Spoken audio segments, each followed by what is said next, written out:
Okay, so that didn't work. What didn't work?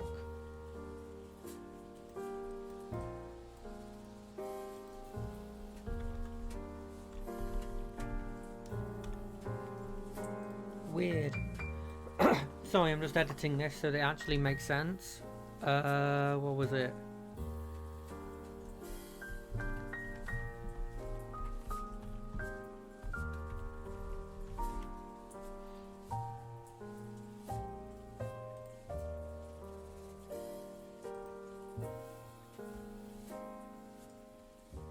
Oh, apparently, don't put potato in the thing because potato is not allowed.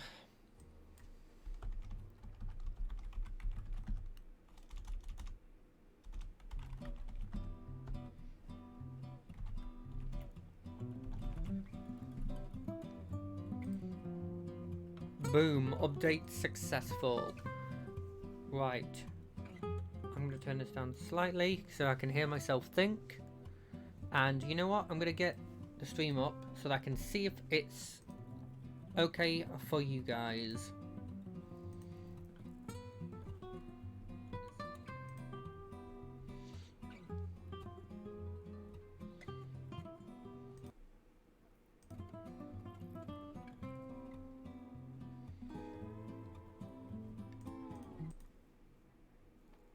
Yeah, that sounds good. Yeah, that sounds good. And then I deleted it for some reason. You know, I ain't the sharpest tool in the shed. I've never said I was.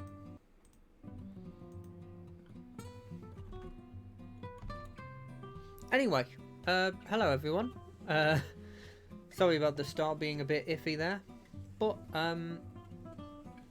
yeah, it's another Monday, so another instance of me listening to jazz, playing a comfort game, and just relaxing and talking. So I think, yeah, we're already on time, so let's just quickly get into it. So this is a new game I started. It's not a new game, I think this has been around for a while, but it's been really, really fun. So it's a sort of vampire survivor kind of game, you know, that kind of a situation, but there's so many different like characters which I literally went through the other day and just played all of them, right? I just saw how they were, you know, tried them out. So I'm going to try this gladiator because I was just going through then and I kind of want to try that out. So it's a very similar to the reason I've put the tag of like vampire survivor like is because although I think this might predate Vampire Survivor, it's effectively very similar to it. In the sense that you don't technically shoot any of your weapons or even really do anything but move, right? But what you do have to do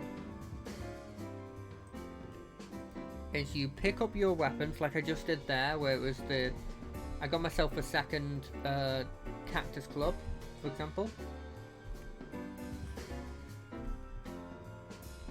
which as you can see is being pretty useful, but is a pretty slow weapon. But it has a bit of a wide arc on it, and also it releases the cactus every time. So to give you tell you what, let's just take some damage because I love damage. Take this. So as you can see here, you know what I'm gonna do? I'm gonna move this up a bit and then move it down here.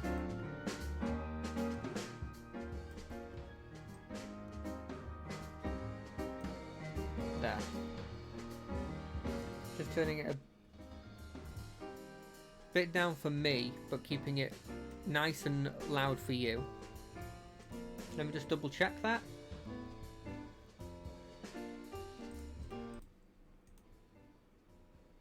Yeah, that seems fine. Cool.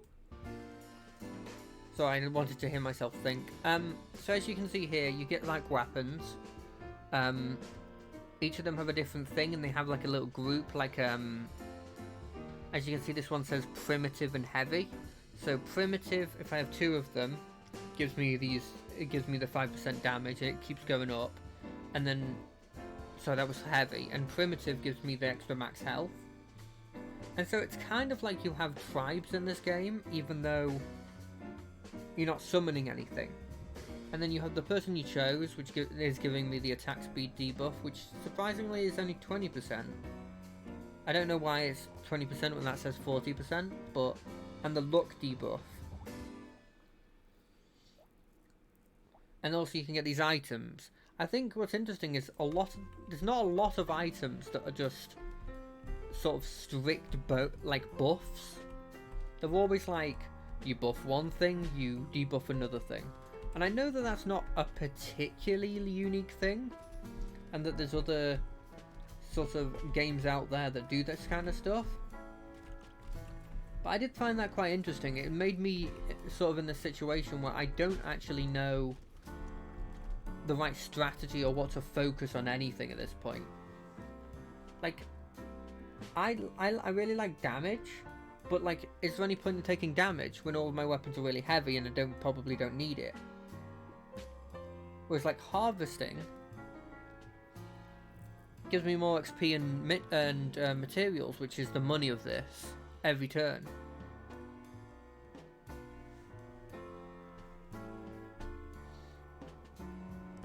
So I'm gonna take this. By the way, this game, really cool game. I am not very good at it. I'll be completely honest. So we're just going to get myself some of these because it's buffed my attack speed. That's why I didn't read literally one of the things. I'm going to get this because it's also heavy, which will be quite useful. And you know what? I'm going to take the lower everything down. Why not? But yeah, I started playing this game, I'd say maybe Saturday, maybe Sunday, and honestly, it's been really fun. You know, it's one of those, it came on the Game Pass, and it's one of those games that I don't think I'd ever normally pick up. It would just never appear on my radar, because I'd be like, I'm sure I've watched someone like Northernlion or something, like one of the people I watch the streams of. I'm sure I've watched someone play this before. But for the life of me, it obviously hadn't made that much of an impression. I'm pretty sure this came out in the sort of time period where a lot of these sort of games were coming out, the kind of roguelike genre, the sort of, I don't think this is incredibly close to it, but the sort of the Binding of Isaac kind of copies were coming out. And I think because of that, I just sort of dismissed it as being one of just the Binding of Isaac copies. But if you think about how popular Vampire Survivor became, this game was a precursor to it, I'm pretty sure. I'm going to feel like a real idiot if I find out later that this is a new game, but I swear I've seen this sort of stuff before. And the style's really interesting because it reminds me quite a lot of Castle Crashers and sort of those Newgrounds kind of games. And because of that, it really, for me at the very least, it really sort of hits that, like, what would the word be? I guess like this sort of niche that I really like. Always a big fan of those kinds of games. You know what? This is probably, I'm gonna take this because it gives me attack speed for every kill I get, and I don't think I need this.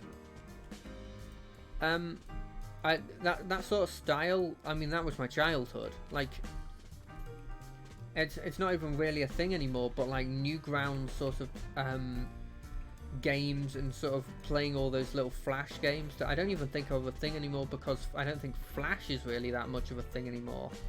That used to be a solid couple, maybe even like 3 to 4 years of my life, maybe even more, that all I would do was play those. See, I was not a very I never really had a proper like gaming computer, like until much later in my life. I'm talking in like the last, like maybe last 5 years. I like this medieval javelin. It's a blimmin' lance.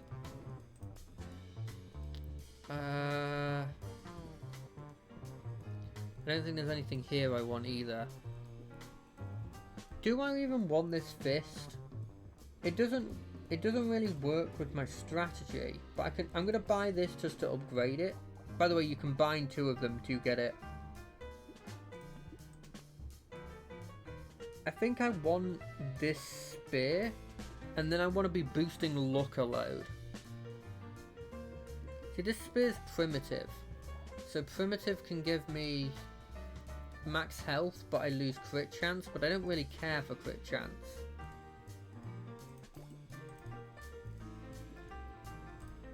Also, I don't know if I'm doing it right, but I always spend all of my money.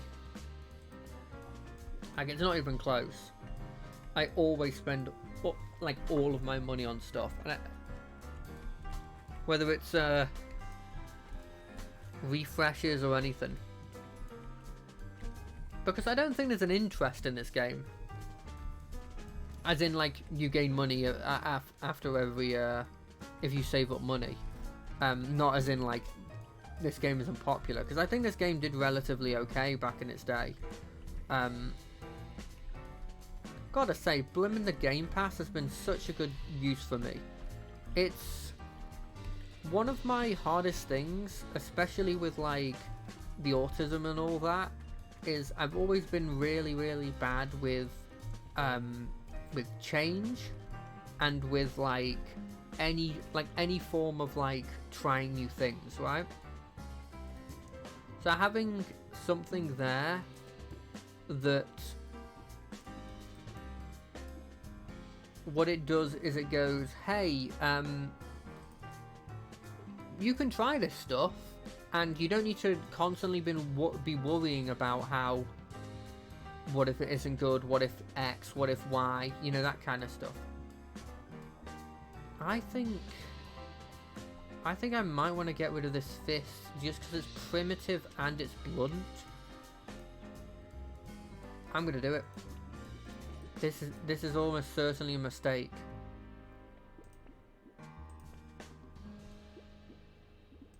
I want these 3. Anyway, having the whole thing of like, I pay this subscription, sure, but it's not a huge amount. Like, it's nothing. It's not like too off like an MMO subscription or something. Or like a Netflix subscription. In fact, it might be cheaper than a Netflix subscription. And it goes, hey, any of these games you have a remote slight interest. You don't have to worry about spending any of your money. You technically already spent it. You may as well try the game. I think it does change my like attitude to this stuff. It definitely breaks down one of the barriers that stops me from really trying anything new. Is the fact that it's just like, well, okay, you're not losing anything if something happens, you know. It's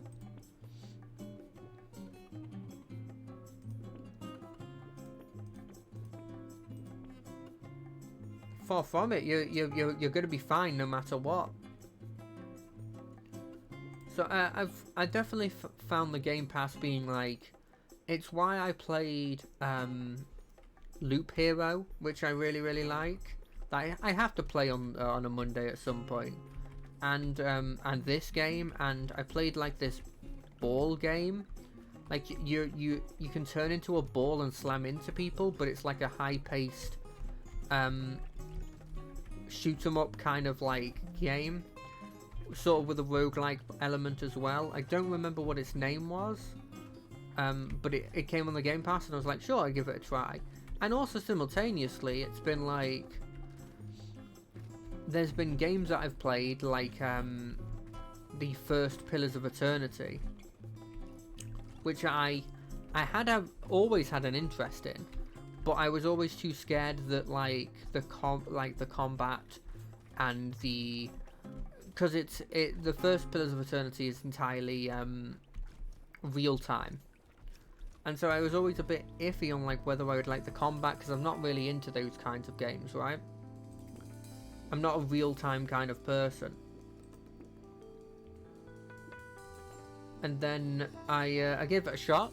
I played it for a bit, and I quickly came to the conclusion that I was right. I didn't like the gameplay of that game. Nothing against it. It was the lore instantly got me interested, but I just didn't like the gameplay. Especially like the fact that you had like a castle, and you were sort of upgrading it throughout the time. That was huge. That was like, that's one of the things I tell my my friend I'd love to be part of a game of like Dungeons and Dragons or something, or like a TTRPG that has that aesthetic where the whole shtick is that you have a base that you constantly, you know, influence and like upgrade throughout your story. Whether that's a village or a castle or like a boat, you know, that kind of stuff. So that really interests me, and I just found that the combat wasn't for me, and I wasn't having fun doing the combat, and so sure, that game wasn't a success, but even the non-successes with the Game Pass, at least in my head, that's situations where I'm not spending money and I'm still getting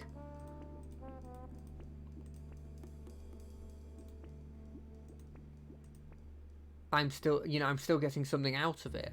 Like, I know that now I didn't need to spend X and Y money, because, you know, I was never gonna like it.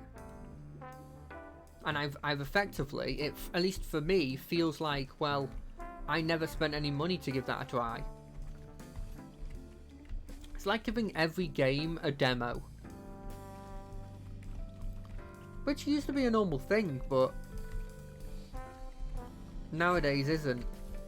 So it's been really fun playing a load of games with that. It's how I got into the Far Cry series. I played 3 and 4 and had a load of fun with them. Not very good at them, don't get me wrong. Like, I also played the Assassin's Creed games, the Egyptian one and the Greek one. Had a load of fun with those. Can't complain about that. But generally, yeah, it's been a huge bonus to me. Anyway, you know what? We need this anyway. We don't need it, but I take it over 30 credits. Not a single one of these has been luck. And when it's you know, it's a purple one, that's really rare, and I just don't feel right not taking it, you know. Have I not seen a spear or a rock, by the way? That's insane to me.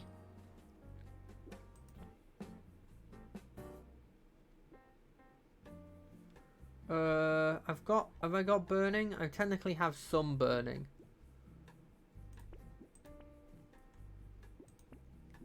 Is this happy birthday?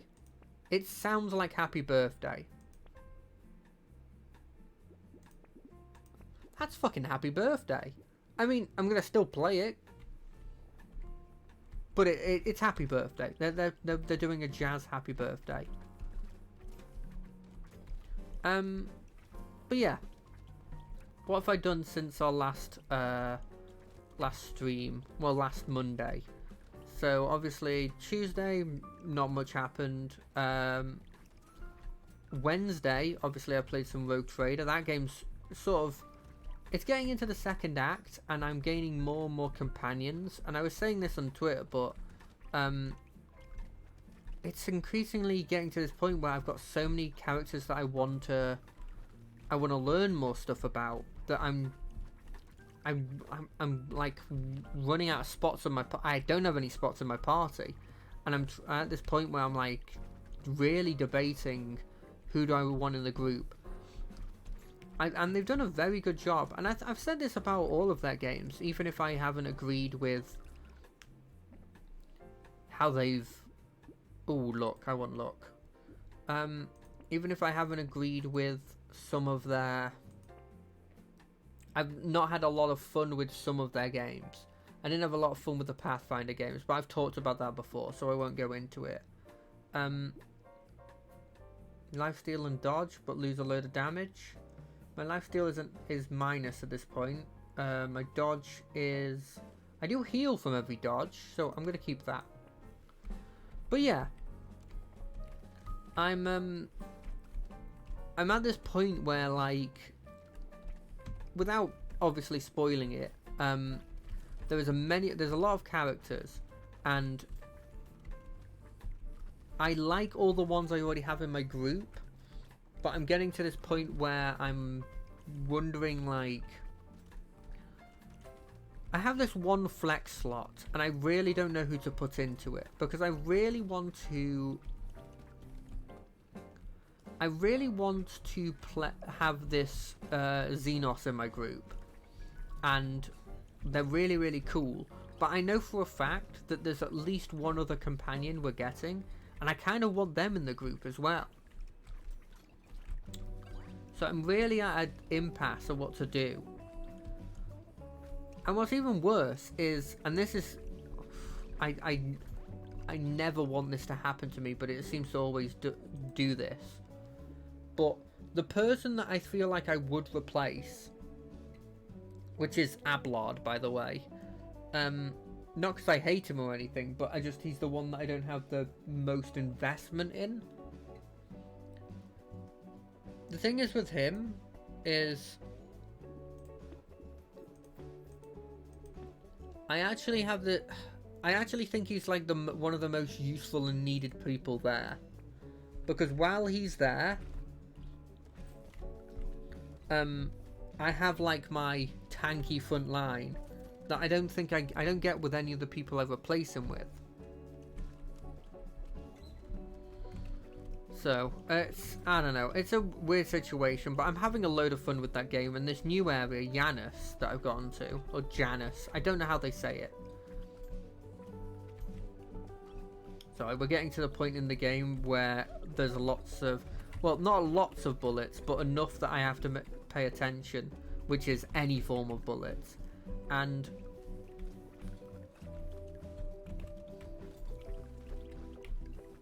I'm horrible at dodging, as you can probably guess. Plus the enemies run away, and so I can't kill them. And I always disregard any form of blimmin' healing items. Anyway, yeah, so I've been having a lot of fun with that. I don't know, I kind of want to try this person out. So he gains bonuses to his damage for every tier 1 item he has.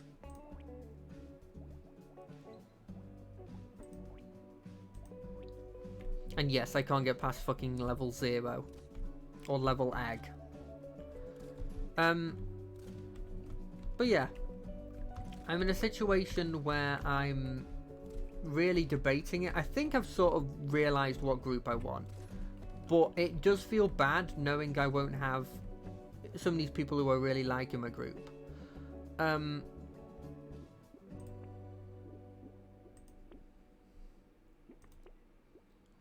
But yeah,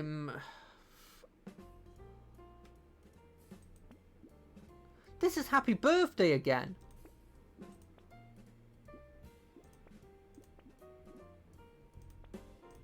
Look, fuck it, lock this whole thing down.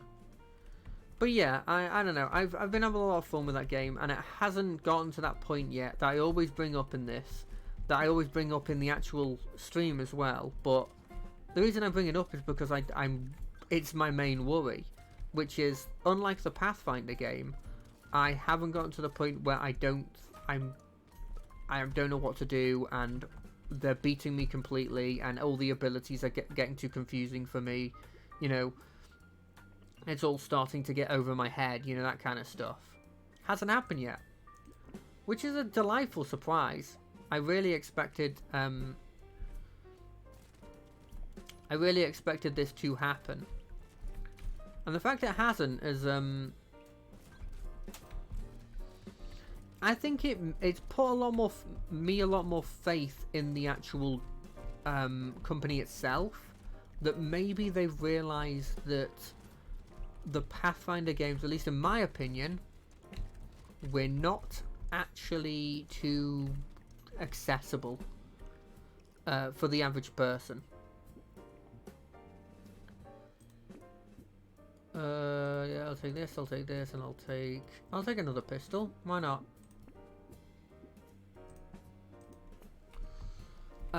So yeah, I'm hoping that this is gonna continue. I mean, I'm only in Act 2, and I imagine there's at least three acts. Probably 4 if I had to go on the average sort of like game methodology.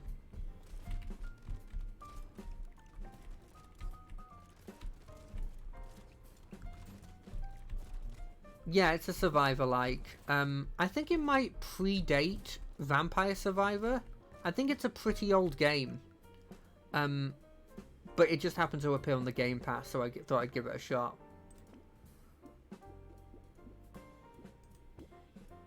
But yeah, I think it might predate Vampire Survivor, which is surprising, because that kind of makes it a bit more of a,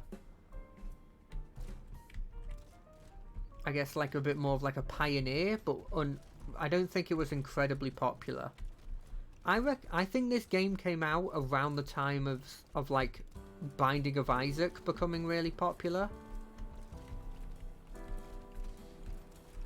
Like I think it came on that sort of train of like roguelike games. But I could be completely wrong. This is based on like my very, very like vague knowledge of, I think I watched Northern Lion play it, and basing sort of like that on like when I watched him a lot.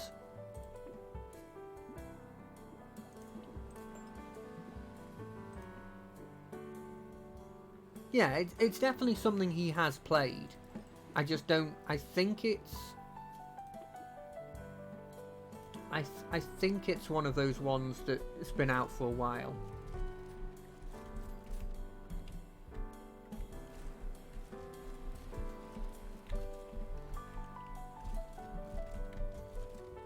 You know, I've got to say that I mean, I've been having a lot of fun with it, but I mean, my skill level is, the best I've ever done is Wave 20, and Wave 20 seems to be the boss of the game. I think it might be the end of like the base game, but you can do an endless mode. But this is difficulty 0.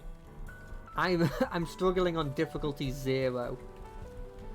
It's not that impressive. And I think lifesteal with all the bullets I shoot's probably decent. Do I lower my luck? How am I doing on this, by the way? They're giving me 10% damage. Okay. Can't go above base damage. I've just lowered this by 20%. So this must be useful. Melee damage is, that one's really useful. But yeah, I think this game's pretty cool. I like all the different characters, which I guess they didn't have to do too much for, because you know, all it is changing the face on the egg and changing some values on the back end of, like, this person has this much more damage with these weapons and stuff. But the sheer variety just made it fun to just go through and play, like, you know, all of them just once to see if any of them really stick for me. I think the ones that stick for me the most... very good question. I couldn't tell you. The person on the picture is a potato. But that to me looks like an egg. Maybe it's supposed to be a potato, but it doesn't look like it for me.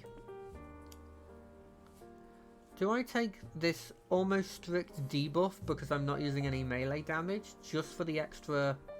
How much do I get from that? Extra 10% damage.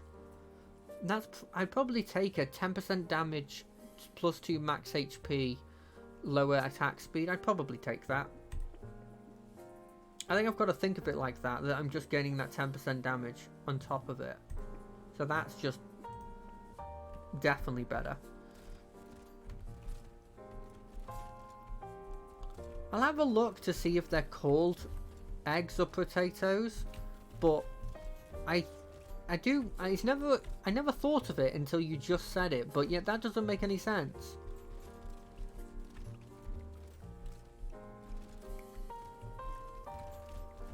That makes completely no sense. Yeah, you've completely threw me off by saying that now.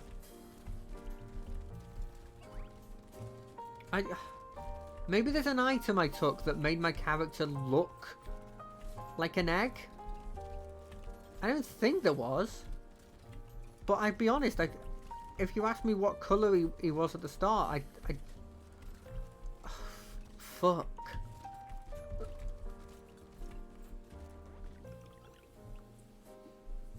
Plus 5% damage every 5 seconds until the end of the round, plus 20... I get hurt a lot, and I don't want to have that risk.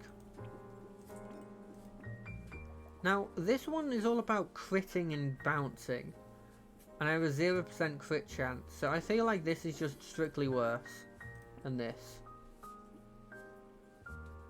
Do I not have one of those?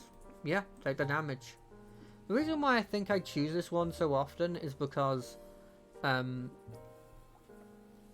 probably going to replace this with that at some point.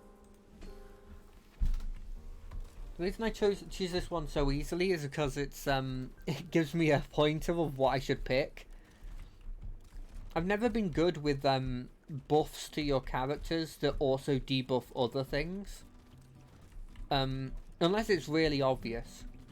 So picking people like this who just get buffs for every tier 1 item they have, so at least at the very start, all I'm doing is just picking every tier 1 item up that I haven't already picked up, is really useful. And then ones that specialize into a type, so like there's the brawler that specializes in unarmed combat, and so if I choose that one, I know that I just have to pick up the unarmed stuff, or at least I'm heavily incentivized to. You know, things like that. Dodge down. Well, if my dodge is already 0, I may as well take it.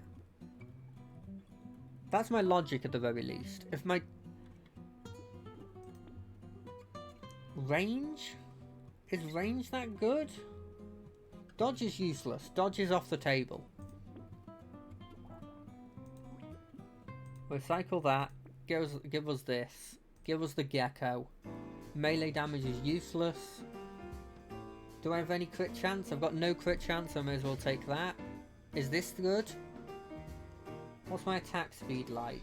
Attack speed 27. I want that to be pretty high. Do I get rid of this gun? I lose 10 range, but I gain... Well, I don't really have elemental damage. Oh, didn't have to even wait and it was happening. I think I'm going to do this. And then lock these two down. lock this down as well, because this is just a strict upgrade. But yeah, what else did I do last week? I finished off Hell of a Boss, and I'm not gonna say that the ending was like incredible. It was kind of what you expected from an ending, other than like the after credits kind of scene, but not after credits, but the after, yeah, or the Serpentius bit. Other than that, I don't think the ending was like particularly incredible.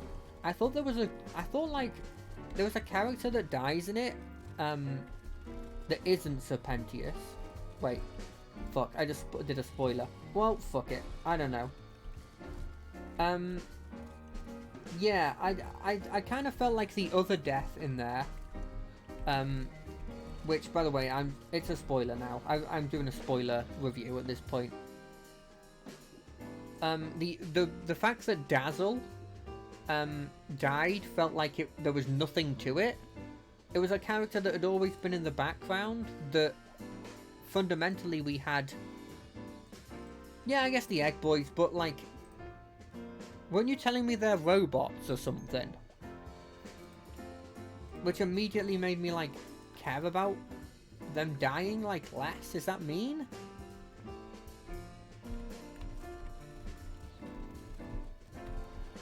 Or they were inherently evil and so didn't go to heaven?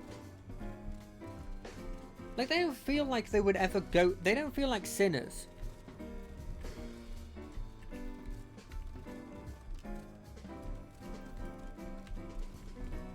Right.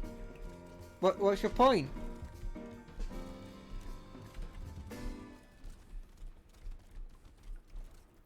Look, look, I can have double standards because I've never said I'm a good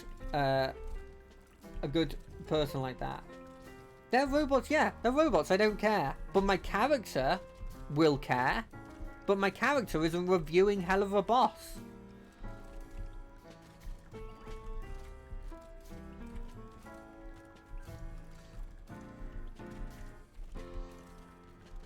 But yeah, it's I thought Dazzle's death was kind of nothing, and I thought there was no need to do it. It felt like it didn't. Nobody really even mourned him. Like, nobody. It didn't even feel like they put up a statue of him, right? Which was nice and all, but it's shown for a split second. It's never given us... I don't even know if they can speak.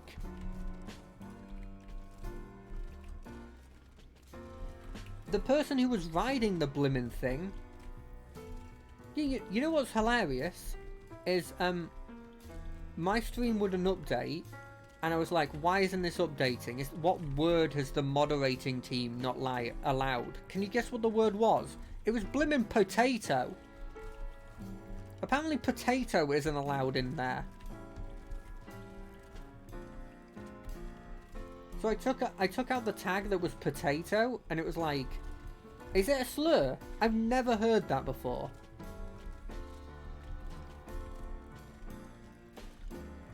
I'm glad I learned this, because I've used the word potato as just like your blimmin' dingus, you know, that kind of just like generic word that doesn't mean anything. Like, maybe once in my whole life, but I've done it once. Okay, I glad to know. But yeah, it was fun. I think it's really weird how heavy loaded the really good songs are for Hell of a Boss in like the starting bit, right? I feel like the first 4, maybe 5 episodes have all the good songs. And then, other than that, there's been a couple that I've been like... I listened to the Cannibal Village song again, and that song's okay. Like it's not bad.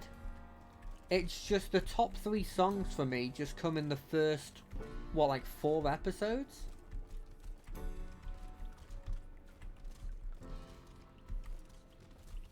I watched the Trash Taste people talking about Hell of a Boss because Gaunt had watched the first 3, and he really, for some reason, the thing that put him off was the swearing. He was like, he just didn't really fit for him. And then somebody mentioned that because it's like, I'm not really used to like so much swearing in like American cartoons. And then somebody just brought up like, well, what about South Park? And it was like, there was this long silence where in my head, I don't think this is what they were at, this might be what they were actually doing, but in my head it was just them trying to figure out how to come up with a solution to why he was okay with it in South Park but not in this. Because I honestly think that was just like when you think about like stuff like South Park, you realise that no, there's stuff that's had a load of swearing that's done really well in America, that's considered like synonymous with like adult cartoons at this point.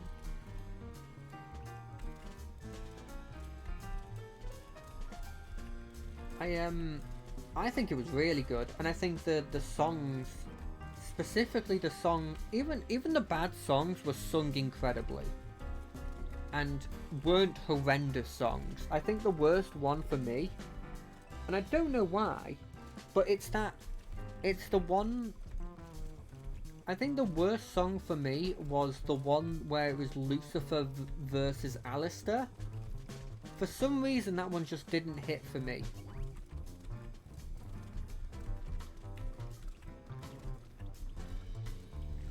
Like, I feel like that song just came across and like... Is that the name of it? Greatest Dad? Is that the one where it's Lucifer versus Alistair? Like they're doing the back and forth? Because I thought... For some reason in my head, the Greatest Dad was the Okay, cool. Yeah, I didn't really like it. I think Vaggy's song that she does with... It begins with a C, I don't remember her name. The Armsmith lady, where they're both sort of singing. I think Vaggy really makes that song bad. Camilla, yeah. I thought it was like Carmine or something, but it's probably Camilla. But yeah, I thought the song with Camilla and Vaggy, the first one where it's them both singing, that song did not hit for me. I think it's that one. If I had to give my like 3 worst songs, it's that one, Greatest Dad, and then probably like the first opening song that Charlie does, that just didn't really hit for me. I'll take a regen. More damage. None of them really hit. But after listening to them for a bit, I think there's been a couple songs that actually I have a bit more of an appreciation for now. Like I watched, I listened to, what's it called? I think it's called Out for Love. I think that's the name of it. It's the one where it's Vaggy and Camilla, like, sort of like dance fighting. But Vaggy doesn't talk in it. That one has grown on me. The more I've listened to it. I think it's one of those ones that, it's not particularly impressive. And for the voice that the lady who sings for, Camilla has. I kind of was hoping for a different kind of song. But I also just think it is a very good song that if you put in the... If you change a couple of the words and put in like the... You know, the Billboard top 50 of regular songs, I think it would get number one. You know, if Taylor Swift hadn't come up with a song in the last, like, I don't know, like 2 weeks. But I think it's I think that one's definitely grown on me. But God, the song quality in general is pretty decent. There's no denying that. How do I see what my piercing damage is? Piercing damage is minus... Yeah, sure. I'm not even sure if these do piercing damage, but I'm assuming that a bullet does. Because there's a picture of a bow. And for me, bows are... I mean, bows are piercing. At least that's my hoping. Yeah, that occasionally comes up in my recommended. I haven't given it a shot yet. I wouldn't be surprised though if in like some sort of animatic I've heard one of their songs or something. Because I know musicals and like animatics sort of go hand in hand a lot of the time.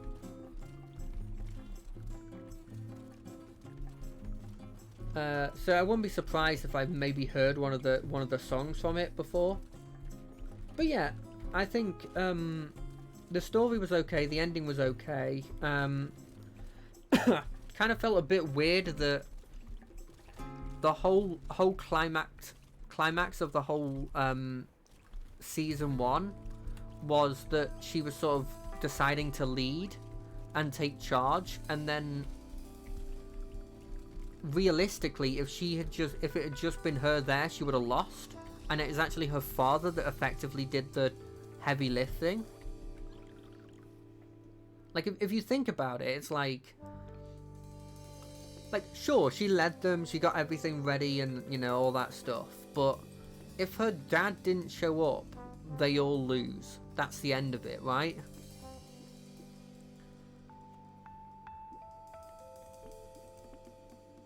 And I don't know, felt a bit weird. I kind of was hoping that the actual ending was going to be...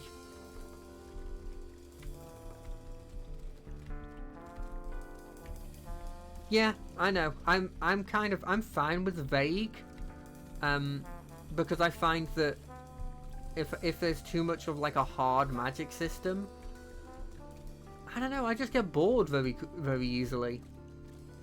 I don't mind the vague power scaling. I just felt like I think the better conclusion to that fight was if Charlie won against Adam, and Charlie then gave mercy, and then Charlie watched as like Adam got backstabbed by Nifty.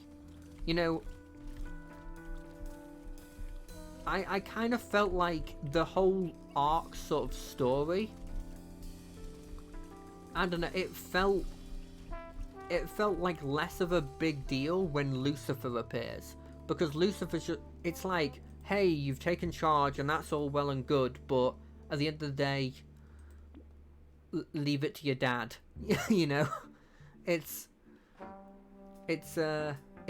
felt to me like it was a bit of a weird thing to have. But I mean, these are just like little, you know, little petty things. Like, it's not, in the scheme of things, I thought it was quite a good show.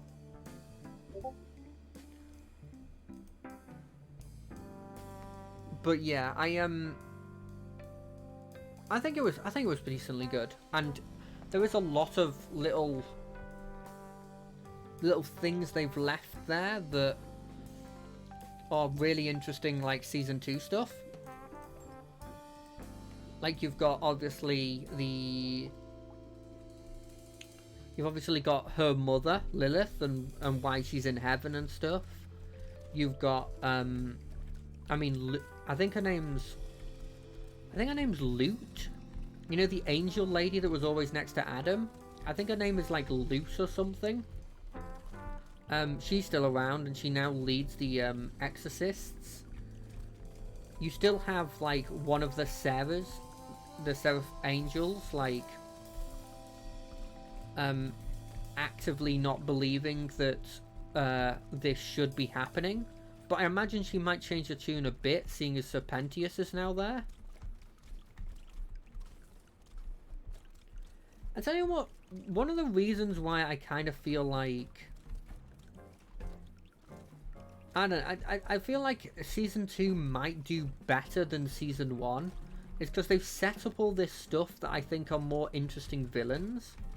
Like, Adam was interesting because of what he represented. He kind of represented the whole idea of, like, you can't get into heaven. By the way, I don't know if you were here when this was played before, because they keep repeating this in the playlist. This is Happy Birthday done in jazz. I have no idea why it's on the playlist, but it's there.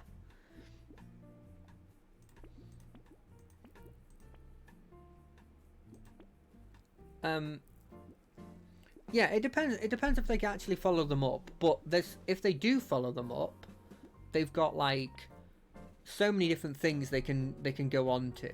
I think because they've got Lilith, they've got the Seraph, they've got Loot. They've got the V's. I was really surprised the V's had absolutely nothing to do with the actual ending in any capacity. Yeah. He was more like a representation, but like he was never a mastermind. It never felt like he was like leading the whole thing. It felt like he was very much like a tool that someone else was using that happened to like represent, you know, very toxic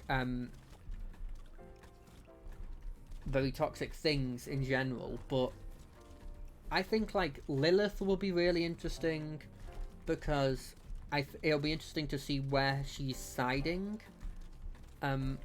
Potentially the fact that Alistair kind of might come back as a villain, or will definitely be trying to be a villain of some variety is quite interesting.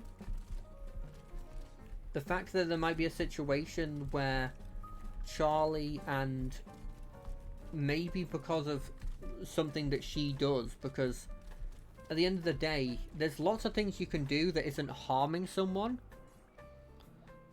that still can be harming someone, if you know what I mean. Like, can still result in harming of somebody. So, ooh, that is my first win against a boss, by the way. That's incredible. No,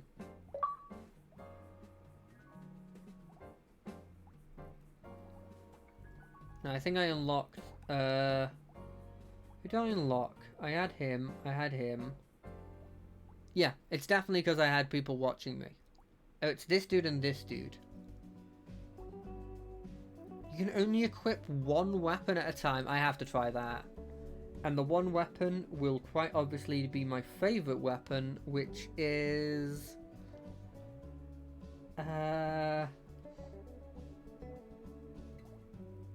the laser pistol. Why not?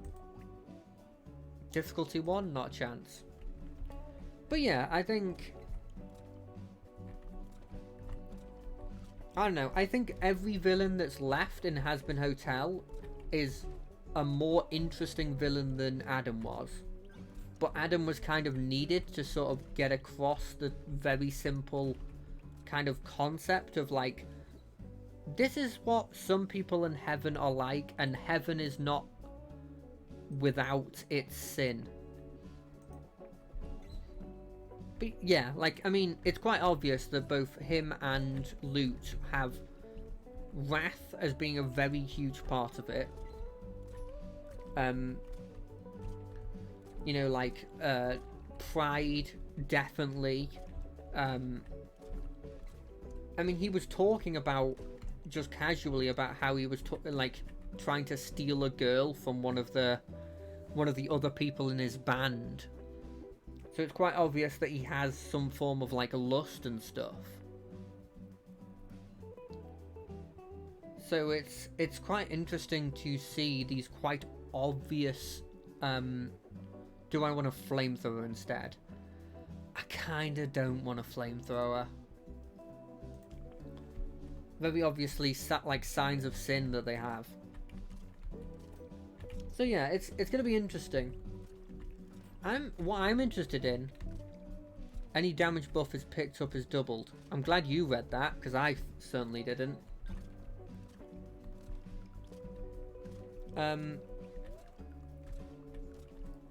I'm interested to see if, like, for example, did Adam know that Lilith was there? Because she was chilling apparently in... She's apparently just chilling in heaven? I kind of want this. Oh, I had enough for it.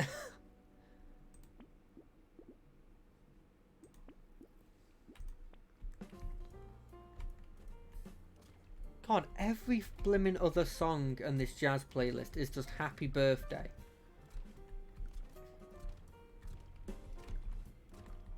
I thought Happy Birthday was copyrighted for some reason. But yeah, I'm very much looking forward to it. I think it's already been... it's already gotten a season 2, right? I mean, if it hasn't already been confirmed, I feel like it will at some point, because it's had a huge... You want as much pierce / spread... Yeah, that makes sense, yeah. The thing is, like, this pierce is what? This pierce is 2. And in terms of other, like, AoE I can get... I can get myself, like, if we're talking like if we're talking like things that can kill enemies, that, you know, like increasing the ability to kill enemies, I think I can get like turrets and stuff, and it might be worth me going heavy turrets. But overall, there's not much I can get that doesn't come from the gun.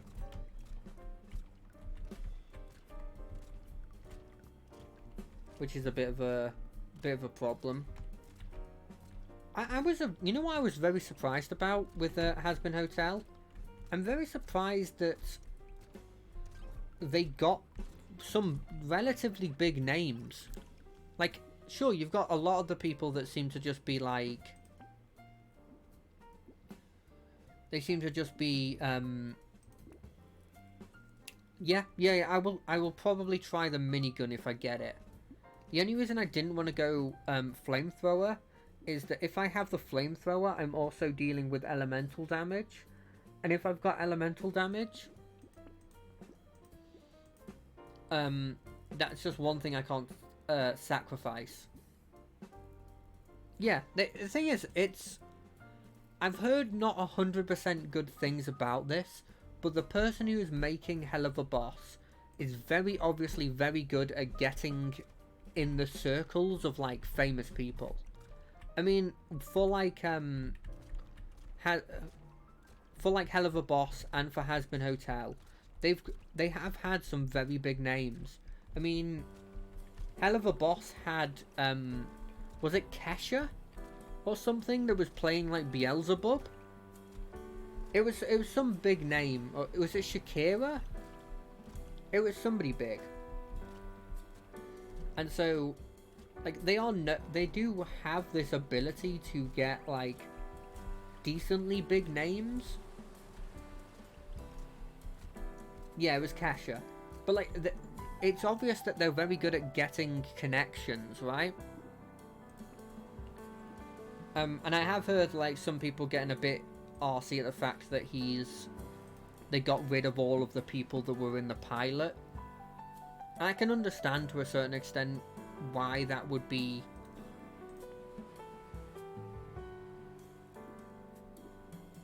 That would get on people's nerves.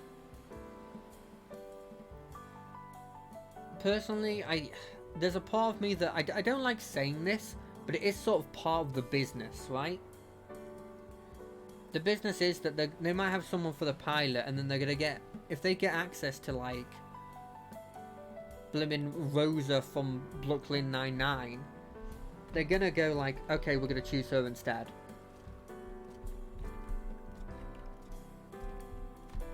But I don't know. I find it very fun. I hope that the... Weirdly, like, there was a bunch of villains that were introduced, and almost all of them were interesting. Like, all of them were interesting, and the one that was the least interesting for me is the one that they've done for Season 1. Do you reckon they're going to show off? Because Leviathan... Do you reckon they'd use the big names now that the production's, like, it's popular? Do you reckon they'd use big names on the YouTube series? Because I don't think we'll see Leviathan in Hell of a Boss. Sorry, in Has Been Hotel. I don't think we'll see any of the sins. And Leviathan, I think, is a sin, right? Do you reckon they'll use the big names in Has Been Hotel? They have been they have been, like, for the last couple, but I don't know, it's... I'm so surprised by why they're using, like, the...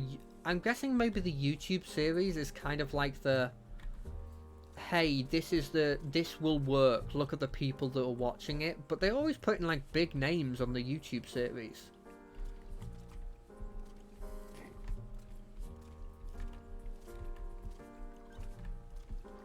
In all seriousness, I don't think they'll get Robert Downey Jr. They haven't really been getting, like, that level of names, right? They've been getting, like... I mean, what was the last time, like, Kesha came out with, like, a chart-topping song, right?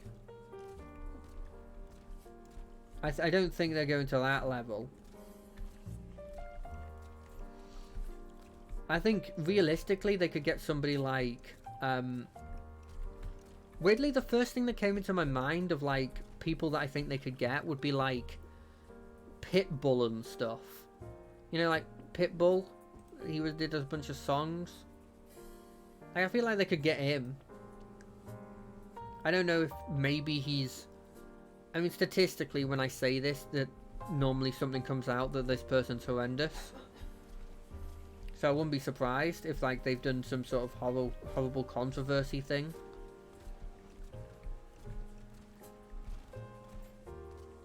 But yeah, I had a lot of fun watching that. I think that show inherently had... It lived and died by the songs, right? Like, sure, it's important that there's a story and everything, but I feel like... Yeah, that's the thing. That's the thing I've learned.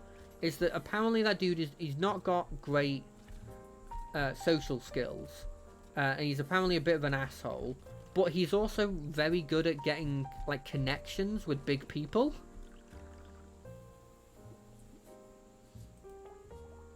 What was this one? Increased medical stuff. Loads of regeneration. Okay, let's try that one out. I'll take the medical gun. Yeah, I've heard he's an asshole, and I've heard that, like, obviously he got rid of most, if not all, of the original cast.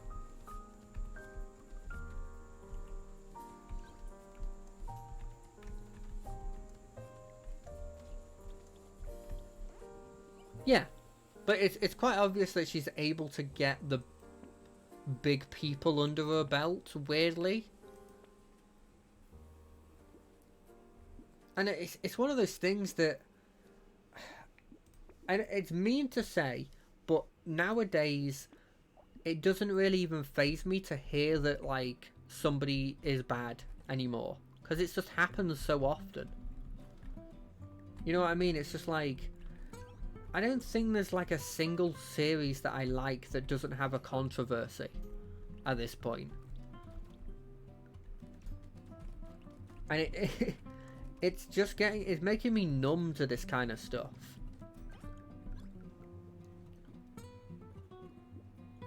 It's sad to say, but it's honestly true. I feel like I'm blimmin' numb to the whole idea of like, yeah, these people are horrendous people. Because at this point, it's like, of course they are.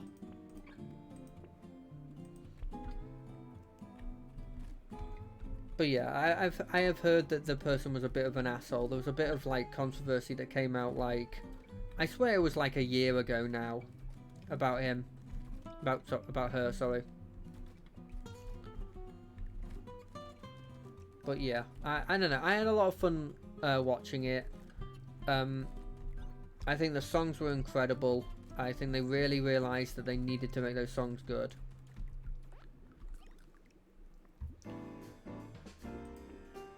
Other than that, what else did I do? Well, I played a bit of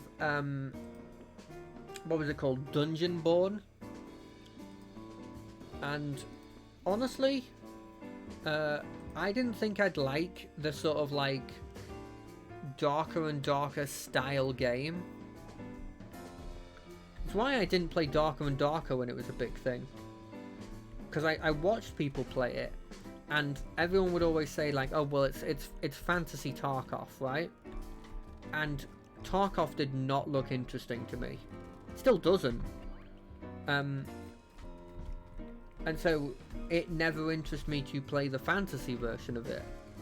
But a couple of my friends were playing Dungeonborn, and so I thought I'd give it a try. And honestly, I had a lot of fun playing it. Now, admittedly, it does have the innate buff to it that you always get when you're playing a game with your friends, right? Where no matter what happens, I'm going to consider it a good game because I'm playing it with my friends. That gives it this huge buff that it has to be incredibly shit. And I'm talking incredibly shit for it to be bad when you're playing it with your friends. But I had a lot of fun playing it. We had a decent amount of success in the game. The enemies didn't seem stupidly hard to the point where I felt like I could reliably, without taking too much damage, deal with like skeletons and goblins and stuff. It had a decent sort of loop. Obviously, I couldn't reliably get out with all my equipment, but I don't think you expected to. I don't know if this is different in Tarkov, but my sort of understanding was like, you sort of got to go into it expecting that you're likely to lose.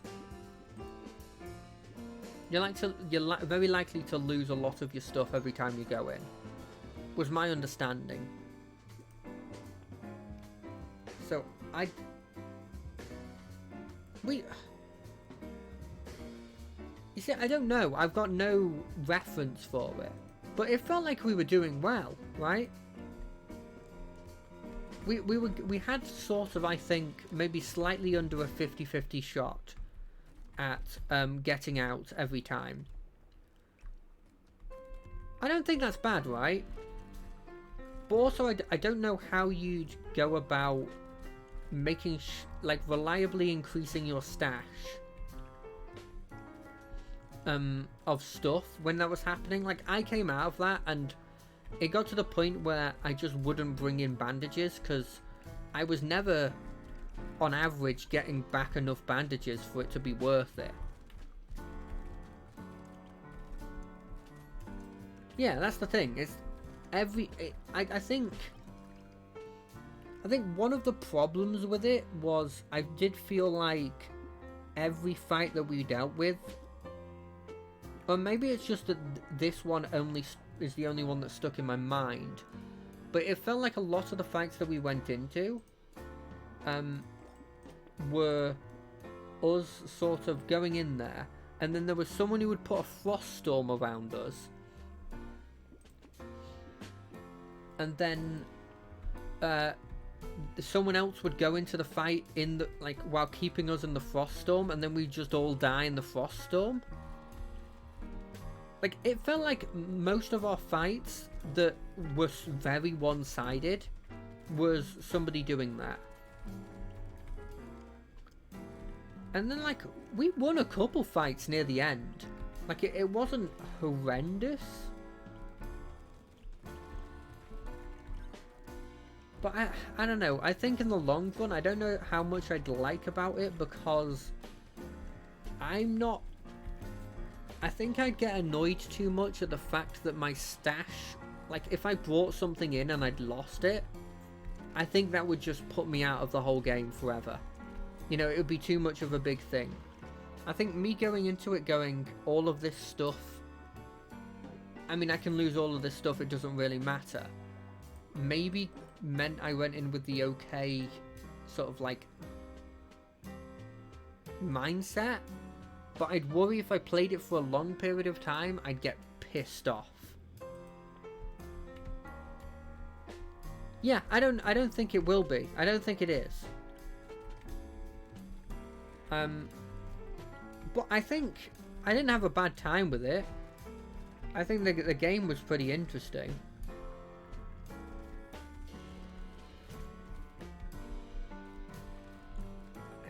But yeah, I don't know. I don't know why that had to reconnect again. It doesn't matter. As long as I didn't cut out or anything. But yeah, that game was fun to play. I had a lot of fun playing it. But I don't know if that would be a long-term thing for me. By the way, I wanted to ask this. How do you find those games you play? Because you were playing that weird, like, what was it? It was like you're Hogwarts, but you're like, it's Persona. Yeah, you're like law mages, and I was like, I don't know how I'd even think to find this game. Like, how do you find this stuff?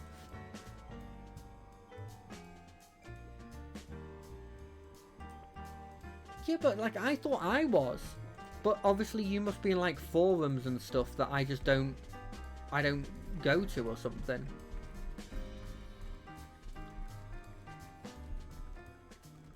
Because immediately after I watched you play that, my first sort of like reaction was, I could see myself like finding like a really popular like game made in this sort of format and just playing it a load. Because I think for a long time I looked at like RPG Maker, and I sort of looked at the old style of RPG Maker, and that kind of style put me off a bit. You know, the old sort of Final Fantasy style? That I think I needed a bit more graphically. And then I watched you play that. I watched you play that game. The what was it even called? Is it called Law Mage or something? Either way, I watched you play that, and I was like, I could see myself playing this game at some point. Like, this game graphically is there. Law Mage Academy. Fair enough. I could see myself playing that, whereas I couldn't see myself playing RPG Maker games before. Because they, to me, felt like...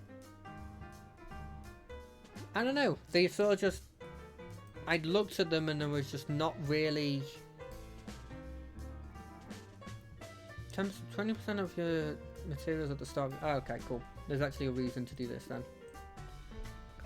I could see myself playing that. Well, the other RPG Maker ones, I don't know, they never sort of... I'd always look at them and think like, oh, this is a cool concept, but... the graphics just hold me back. Or at least hold it back for me. So yeah, I could see myself playing that at some point. But I don't know. I've kind of got this itch to play some Pokemon ROM hack stuff. Just because I don't know, I occasionally get this itch to play them, and they're always really cool. Because it's effectively like going into going like, hey, I want to play Pokemon, but I don't want to play the shitty games that Pokemon make. So I'm gonna make the games that the community have like made and choose the highest. See, I've heard that game be referenced a load just in random conversations. So it must be out there in sort of like the online space. Because I swear I've heard that mentioned so often. I think the thing that puts me off those kinds of games is that I do kind of like not...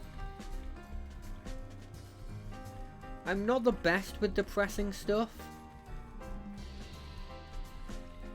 Yeah, I swear I was like...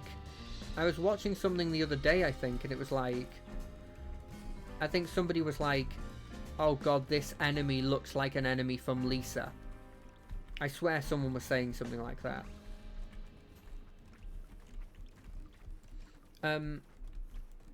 But yeah, it's weird for like depressing stuff with me, because it's like, on one hand I can mostly handle it, but then if the game's too depressing,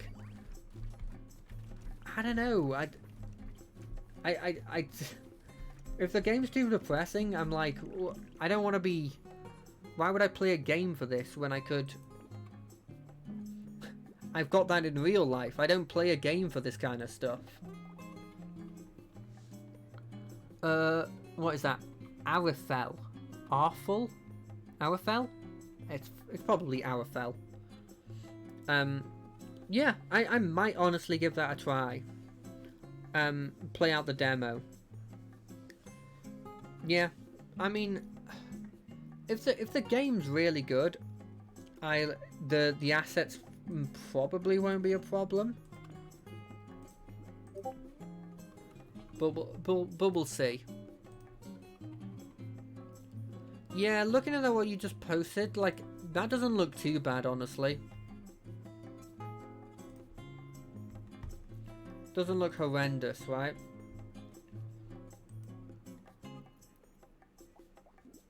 I'm surprised it was in a humble bundle. But that's, yeah, I mean, I'll definitely give it a try. I mean, let me play the demo and then I'll see if I want it, because there's no point you giving it to me if I don't have any fun playing the demo, right?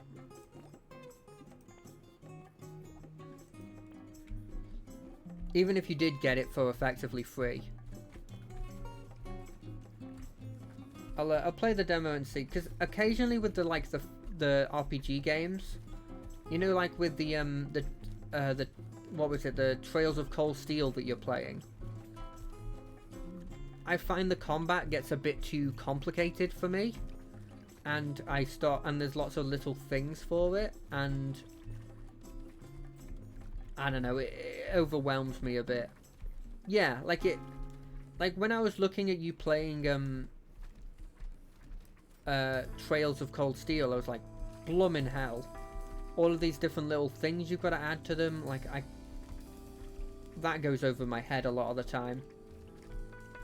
And it might be like you said, it might just be that it's not really too complicated, but I just need to sort of, you know, read up on it. I think my sort of, my thinking with all that stuff, it used to be quite negative, and then honestly, me playing Rogue Trader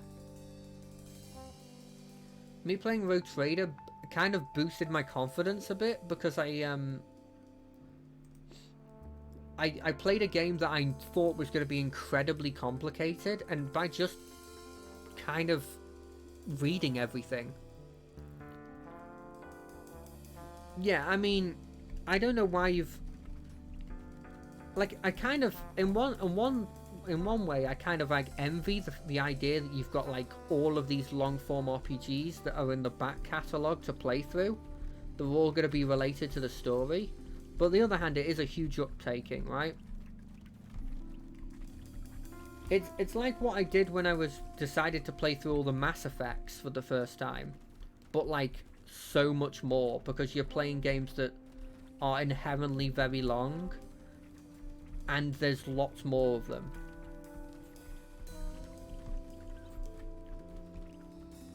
It's insane to me that you've given yourself that. It's definitely something that, like, I'd love to start getting into an RPG like series like that, but a lot of the time the big series that I try, I don't know, I always worry, like, you know, with like the Persona games, like, they're incredibly well, like, received, right? Everyone loves the Persona games. But then I look at them and I know that I'm that kind of person that really likes to always max out everything. And that game, you have to literally look up a guide to get the perfect thing for it, right? Yeah, you've got to play, what is that? 1, 2, 3, 4, 5. I could pull up a guide, but then I'd worry that I'd spoil myself on the story. You know? Because most people who are doing a guide are probably not playing through it the first time. And then there's also that whole idea of, like, there's a difference between using a guide for, like, getting yourself like a specific ending, and then going through perfectly in Persona, because you've got to, like, use every day, and it, I don't know. I definitely want to give those games a try. Maybe when a new one comes out, because I know the whole story for all the Persona games because I watched someone play them.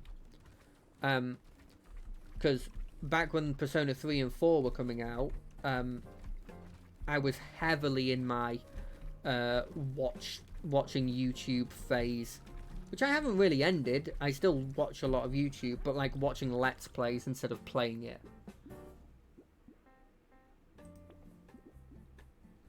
So I've watched several people play through some of the Persona games. So I don't feel like I'd play them. I'd play the Personas now, but if maybe another big sort of RPG comes out, I might give it a try. I tried the I don't remember which one, but you know the Tales of series? There's a bunch of Tales of games, and there's one that's, the main character's like she's a black-haired lady, and I think she's got like a demon arm or something. Yeah. I think it's that rings a bell. I think she's got a demon arm. And yeah, and that I played through that, and I don't know. It happens with a lot with RPGs, but I played through it and I got to a certain point, and then I stopped, probably to play a different game with, like, either you guys or, like, just, you know, a new release had come out and I want to give it a try, and then just never went back to it. And then I never wanted to go back to it because there's so much, like, lore that I'd forgotten, but I wouldn't want to play it again. Which has always been a bit sad, because I've been like, this game is such a... Yeah, I mean, that's definitely on my list. It's definitely one of the ones I've considered. Is the Xenoblade stuff... For some reason in my head, I thought Xenoblade was, like a Nintendo exclusive. Is it actually on PC?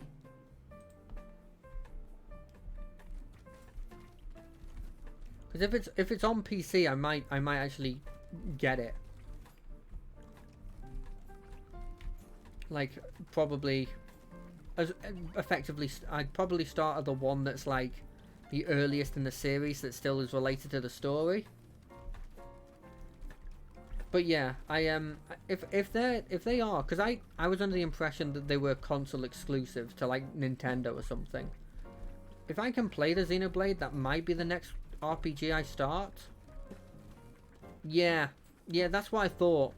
And I do have a Switch, but I don't know. It's the idea of playing on the Switch when I could play it on, when you know, I could play some stuff on my computer. Weirdly, like, puts me off. But that's just me making excuses at this point. I've always just been... I know in my head that I'm just making excuses because I don't want to do anything that's, like, outside of what I normally do. Now, I can't help but noticing, going back to the game, I think I've got a severe problem of damage.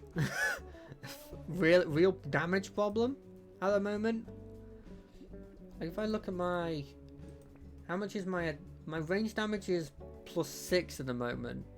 And my overall damage is 42%. So it's not bad.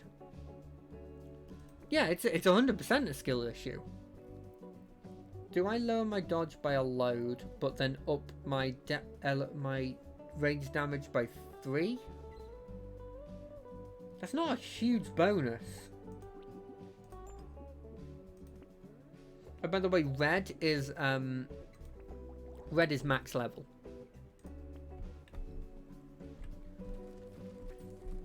But yeah, I've got to give another big RPG a try. I mean, don't get me wrong, I'm playing Brotato at the moment. And I'm having a load of fun with that.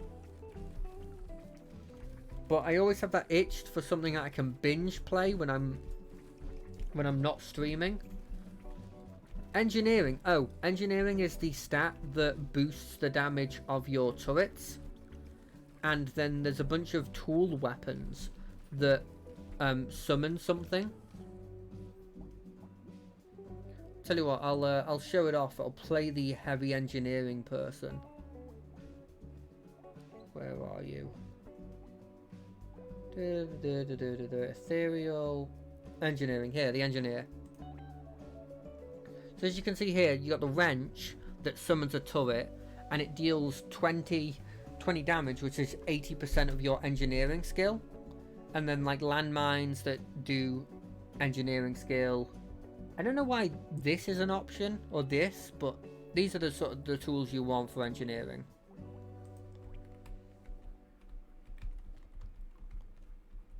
But yeah, engineering is quite interesting because you've got a load of turrets on the ground. And they are effectively doing all your damage. I know I keep saying this, but one of the RPGs I have to go back to, and I know you're sick of me saying this at this point, but I need to fucking play Baldur's Gate. I need to go back and play blimmin' Baldur's Gate. It's become like a blimmin' sensation, and it's won so many prizes, and it's blimmin' Game of the Year. And I love D&D, and it feels like it's a perfect game for me to play. And I still haven't played it. Like, to its, like, past, like, Act 1. And I've heard that the game is, like, it has a better Act 2 and 3 than what Larian normally does.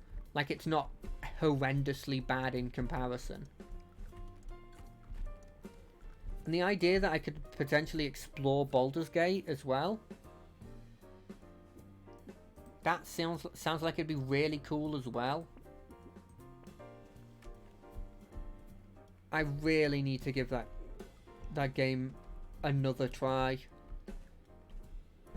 And if I wasn't already doing Rogue Trader, I'd reckon I'd just put it on a stream. And then I think maybe it wouldn't be as bad. Because if I'm playing it on stream, then I have that incentive. But I don't know. I worry about the same things I worried about with Rogue Trader, where I worry that I'm going to take the engineering thing. I worry that I'd get bored in the week that, you know, goes by. I'd get bored of the like I'd lose track of where I was and stuff. And in fairness, it hasn't happened at all with Rogue Trader. I've been having a lot of fun, and I haven't really... It's taken a couple seconds, but I figured out where I was in it, right? But it's always that worry in the back of my mind because there's been a couple times where I've not remembered a couple things, you know. I'll take more engineering. Damage. But yeah, I don't know. I need to try Baldur's Gate. It's such a, like, at this point, it's like, it's the game, right? If it wasn't for the fact that Wizards of the Coast are horrendous at their marketing, it probably would have skyrocketed D&D into, like, even more being famous. Because I imagine there were so many people that played Baldur's Gate and went, what's this based off? D&D? Well, I may as well give that a try.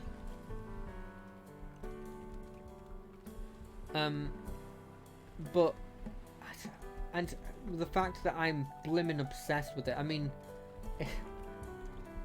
the first thing I did for streaming was literally reviewing D&D. And yet I haven't played the biggest thing for, like, D&D of last year.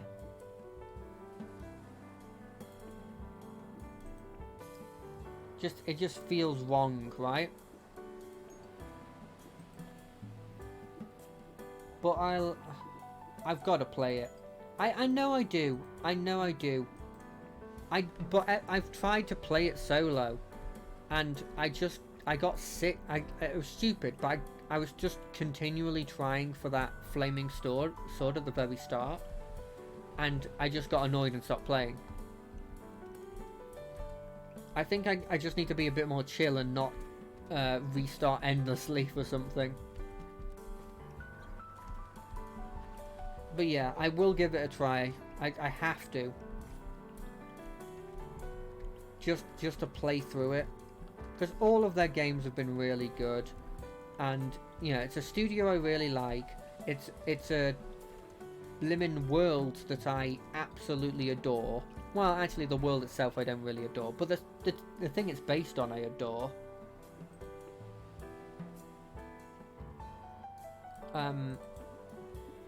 It feels like it was made for me. Regeneration for each different tier 1. Minus for... I don't think that's incredibly good.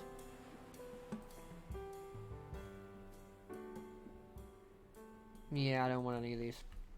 But yeah, I need to sit down and play that, and it's definitely... I think realistically it will just be whatever it probably will be what I play after I play Rogue Trader. And to a certain extent that's also probably something that's holding me back, is me thinking, well, I need this backup for what happens after Rogue Trader. And so maybe that's stopping me from I don't know, I'm sort of just talking it through in my head. I haven't really thought about it that much.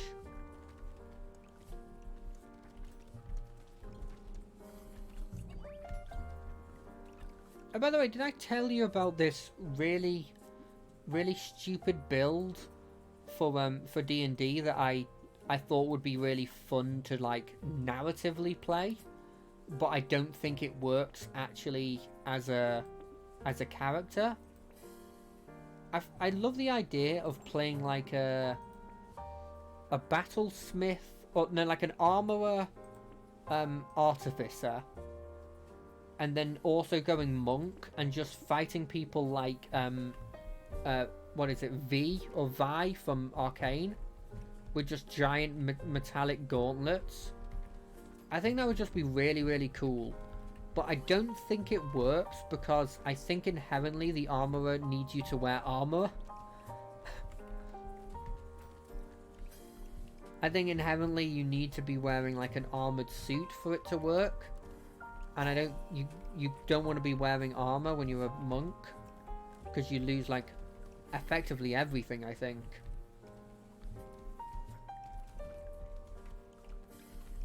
So although it has a cool visual of like a dude, you know, being like Vi and like going around and punching people with giant metallic gauntlets. Sadly, I don't think it works in any capacity. Also, like intelligence, you need wisdom, and you need dexterity. Like, that's a lot of stats to be juggling as well.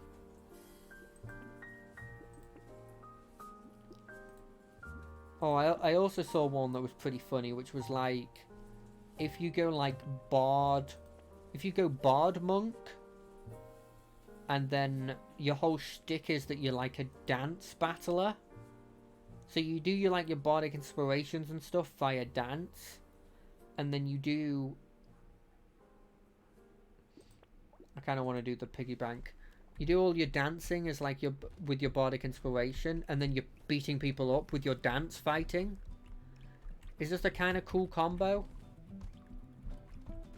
Again, you are using a lot of stats because they don't have any overlapping stats, but I think that one might be a bit more viable.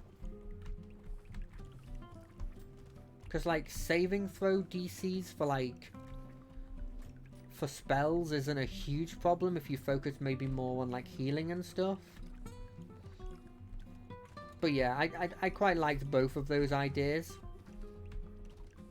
I kind of wish they did the thing for D&D that you see a lot in like CRPGs, where if you take two classes it gives it a cool custom name. Because obviously I also want to try and play the I think like maybe really powerful build of like Barbarian Circle of the Moon Druid. I'm not 100% sure if this is incredibly powerful, but it seems incredibly powerful.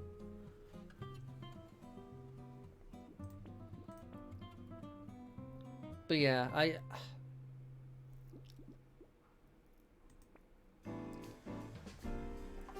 Look, I don't think that one works. At least with my like Bard Monk build, I can see it working in some capacity.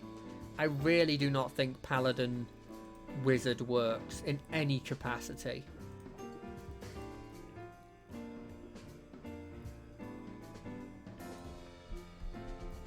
Well, okay, build it for like... How about you build it for like the campaign that we might be doing? So build it for level 6. But none of the fancy feats and stuff that we get in our level 6 one. Just build it as a generic level 6. Yeah, generic level 6. That gives you plenty of time to get both of your subclasses. So maybe you can do some subclass shenanigans. Your choice, mate. Your choice. You can choose either one.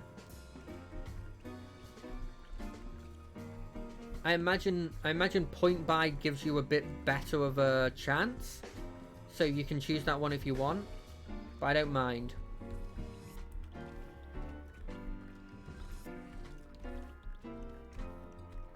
And don't get me wrong, I reckon it's possible to physically make, but I just don't think it would be that good.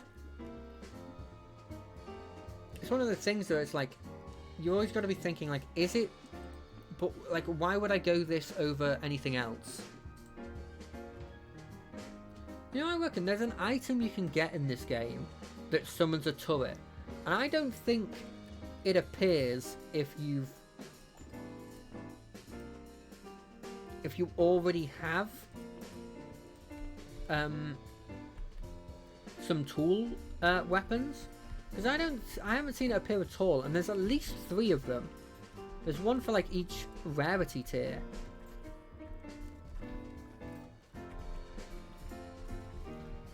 But I don't know, I like the imagery. I was a bit annoyed actually, because I was talking with my friend the other day, and I realised very quickly that there isn't actually a lot of elemental like cold based subclasses in 5e. There's not like a sorcerer. I expected there to be like a winter bloodline, like an elemental bloodline or something. For like warlock, I expected there to be like some way you can do like a cold one. But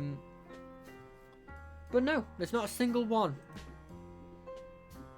And it kind of annoyed me because I had this idea. It all started from the idea of like, I kind of want to do like a heavy sort of winter-based either sorcerer or warlock, maybe wizard.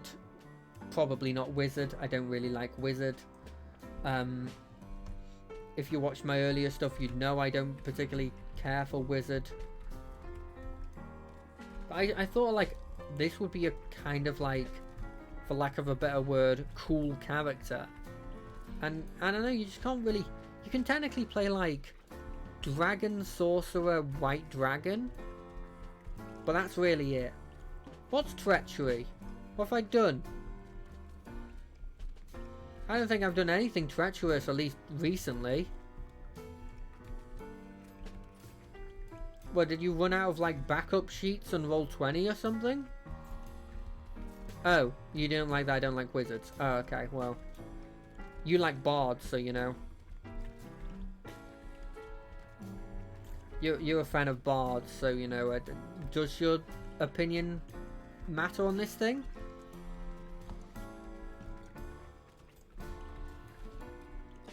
No, in all seriousness, like I understand the appeal of wizards. Like I understand the appeal of wizards, but I have no interest in them. They at least for me, they just come across as, why would I play a wizard when I can play Wizard Plus? And that's kind of just what every other class feels like for me. It all feels like wizard plus an extra thing. You know what I mean? And because of that, it never interests me. Like I could play a wizard, or I could play a sorcerer, where I can manipulate spells and get cool special abilities from having the bloodline. I could play a wizard, or I could play a druid and have really cool spells and also have access to wild shape. And again, a bunch of cool abilities. I could play a wizard, or I could play a cleric and get access to a load of healing abilities, plus, you know, actual armor proficiencies and stuff. Heck, I could play a wizard, or I could play a bard, which I normally don't like playing, but you at least get bardic inspiration, and you know, cool things with that. Whereas a wizard just gets spells. Like there's no extra mechanic there. And I don't know, it never appealed to me because of that. You also had that they're like the squishiest, and it just, I don't know, never been particularly interested in it.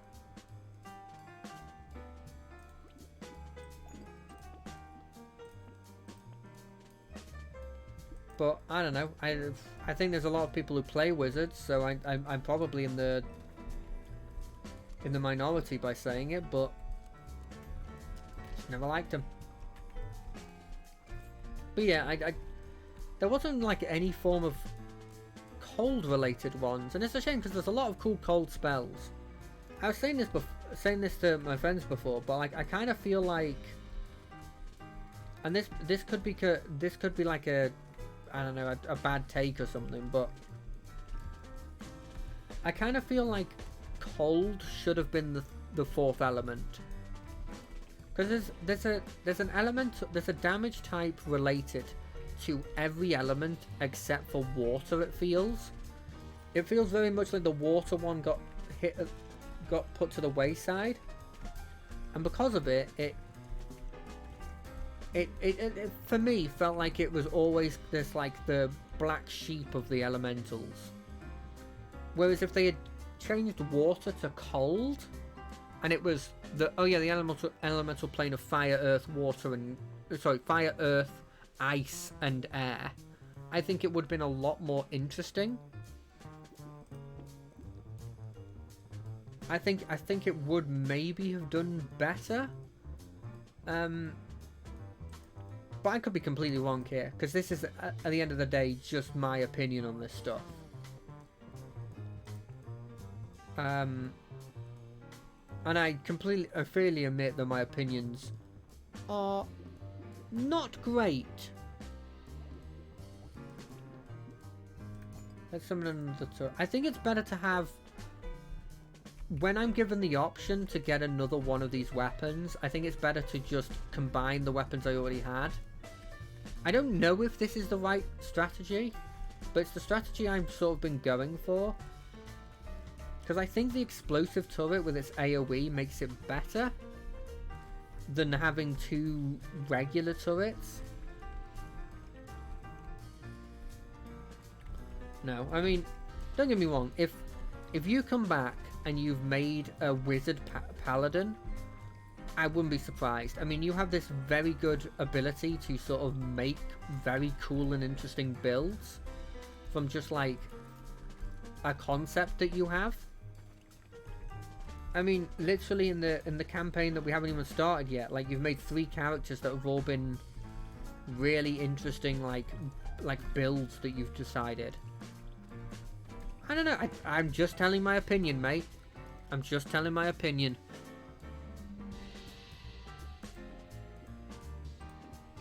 And objectively, I found them all very interesting. I don't think I want a landmine. I think I prefer this medical saw. That actually might have been a complete mistake because I thought that said tool. Don't know why.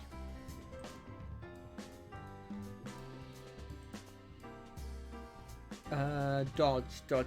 I have 11% chance of dodge. Is it that big of a deal if I have 6%?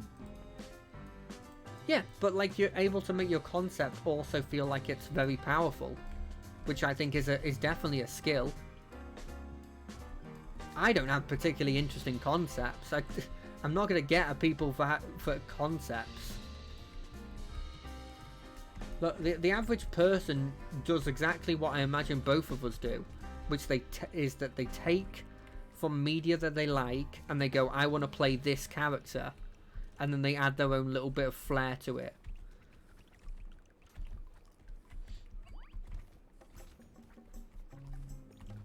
But being able to like make characters that seem very powerful from like the restrictions that come from choosing your concept, that's pretty impressive.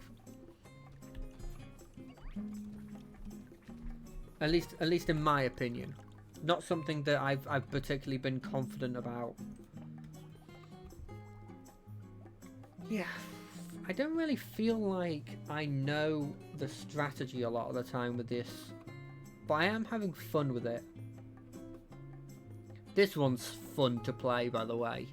The fact that every time you level up, all your damage goes up, but also your max health goes down. Who do I want to give a go with? Range specialist? Why not? What is my favourite gun? I kind of want to try out the crossbow. Why not? Look at that crossbow. What a man. What a crossbow. I still haven't figured out why they're eggs instead of blimmin' potatoes. My running theory is that they're enemies. Like I'm gonna be dealing with an evil potato at the end. That's my running theory at the very least. Crossbow, medical gun, why not? But yeah, not much has really happened other than that this week. Generally been a particularly chilled week. I mean, obviously I've been watching more and more of Goblins of Io. I'm nearing the end. And I say nearing the end, I think I've got like 10 episodes left. Which, you know, in total is probably like... What is it? Like, an extra 30 hours to go or something. But it's... The fact that I can see the end in sight, it's kind of like scary, sad, really, because like it's scary in the fact that I don't know what I'm gonna watch after that. Well, sorry, listen to at work after this. But also it's like, it's also sad because I know that it's coming to an end, and I don't think seeing as this is like 2 years old, I don't think there's gonna be another season of it. And I'm starting to like really get invested in these characters. But I mean, there's nothing I can do. I'm hoping that they get another situation where somehow, even though they're blimmin' goblins, they're able to save the world in some way, and it really makes me happy when that happens, because it's like, yeah, this chaotic group were able to actually like do what a lot of people weren't able to do. The fact that they were arguably like the most important, well, at least the most helpful in like defeating a world-ending threat of like the Act, is insane to me. They really like made me think, gosh, like this is just really fun to watch. And I think what also was really cool that they did, that I don't think was really brought up too much, is they kind of, at the end of the day, sorry, I'm also thinking while doing this. At the end of the day, they were, I want that flamethrower, fuck it, I'm gonna get rid of this one as well. We're getting that flamethrower. That's another fact I didn't have enough money.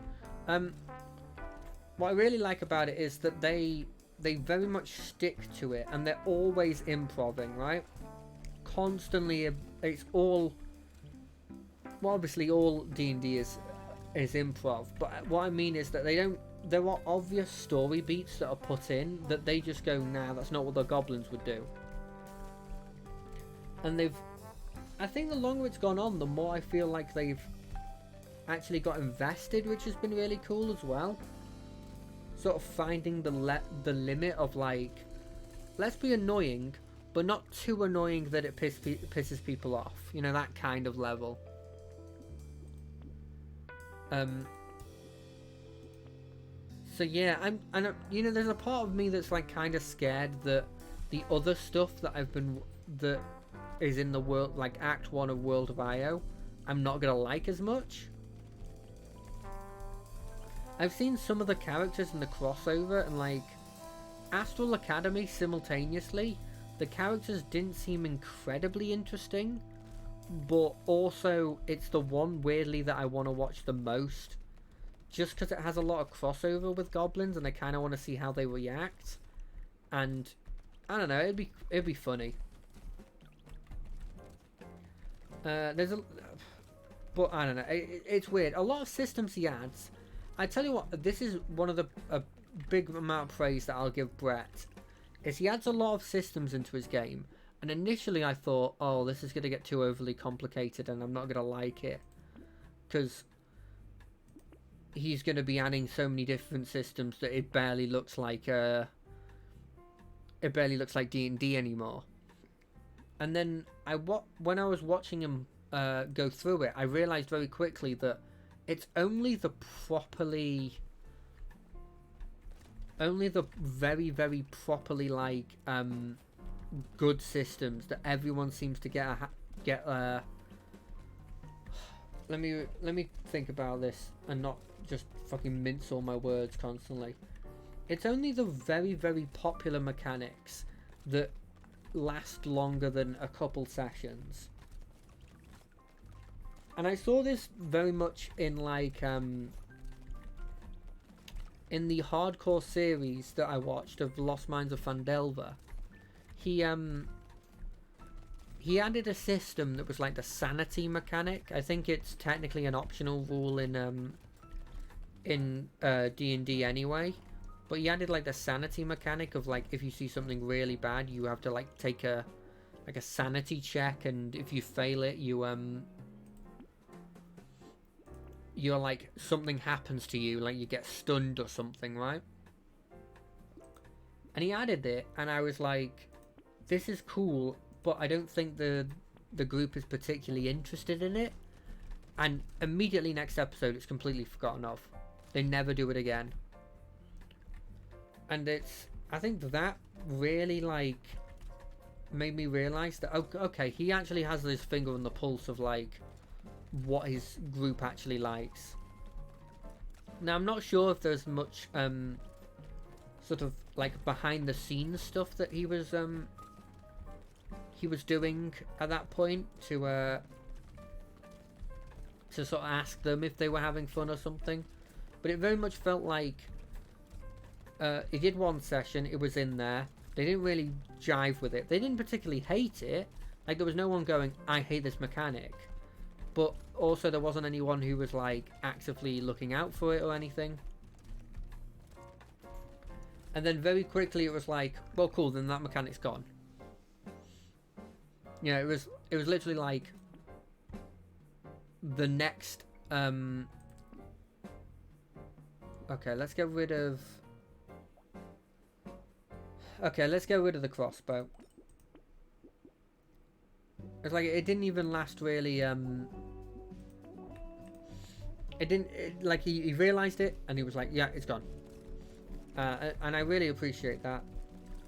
But he's added some stuff like the bounty board that was quite interesting, where you effectively, there's a hub in the latest act that is effectively Firelink's shrine. And from what I can gather from it, it's like you go up to the bounty board, you say you're going to take it, and then obviously he plans the next session to be you dealing with that boss. Because the bosses are going to last the whole session. Very likely. And then you go into it, the next session, you fight the boss, and then you get a level specifically on your memory class, which is, look, I'm not going to go into the whole lore around it, but it's the second sort of multi-class that you have to take after level 10, because he doesn't like going higher than level 10.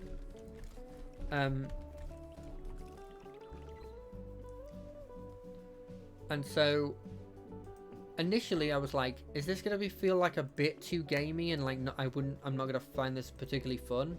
But watching it being played out and watching how they fight one of these bosses, they're so cool.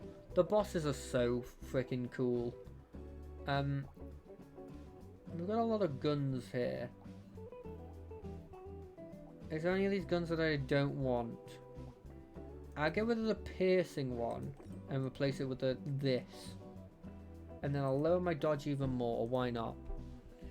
But yeah, like the first thing what I was watching them fight was this it was this giant fungus creature. I think it was called the Myconsynth or something. But it was so cool.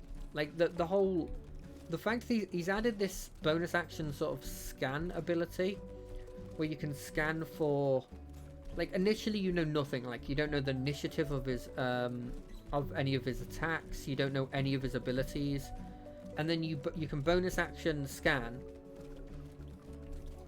and it means that you can learn like what the phases do and like where they are placed in the initiative. You can learn like all of its special abilities, and it feels like it'd be a bit game breaky or a little bit meta, but it allows him to add a load of features that you realistically couldn't put in if you didn't have this feature there.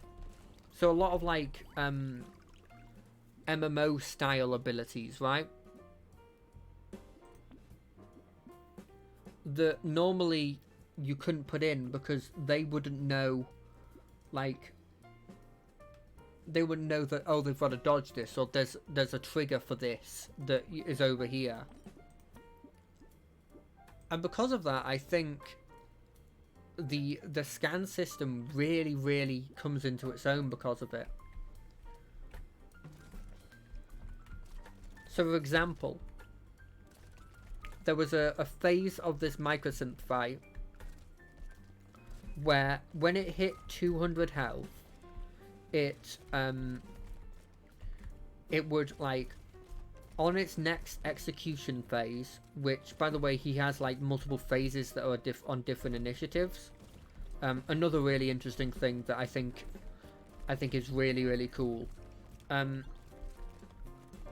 On this execution phase, after he's gotten to 200 health for the knocked down to 200 health for the first time, he like immediately channels this big attack, and like 300 of these lesser mushrooms come up, and because you scan the ability, that on the next turn all of them blow up and do a metric ton of like damage to you guys.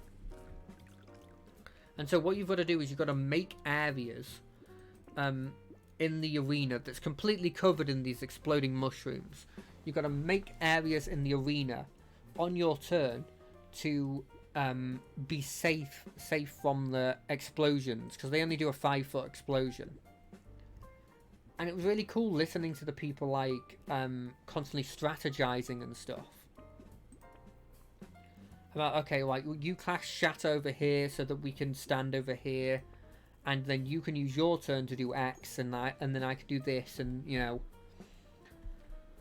I think it's interesting how adding this one ability sort of increased, because you wouldn't be able to do that realistically in a normal game without having to heavily hint on how you deal with what's going to happen, like the fact they're going to explode, and what's going to happen if you like how long you have to deal with it, right? You'd have to do some heavy hinting.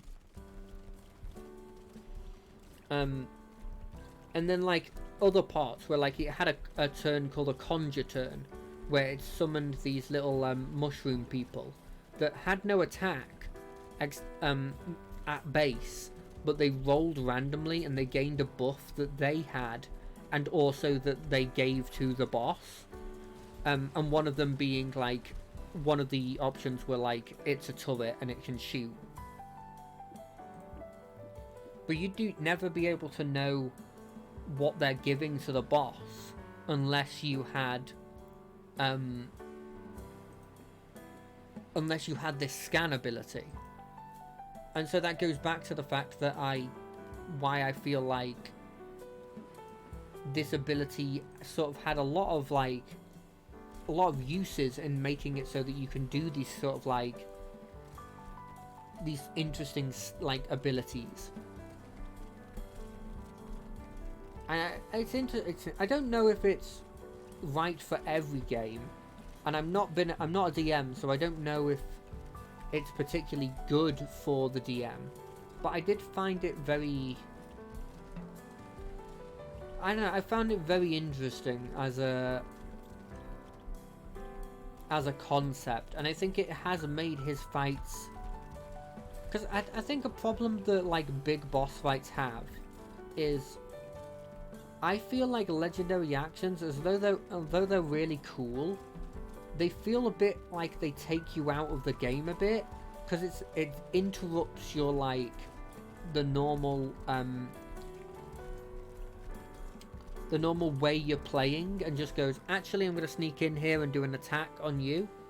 It's not bad, and I'm not trying to like, it's a cool system, but I think to a certain extent it does, I don't know, I don't think it's incredible.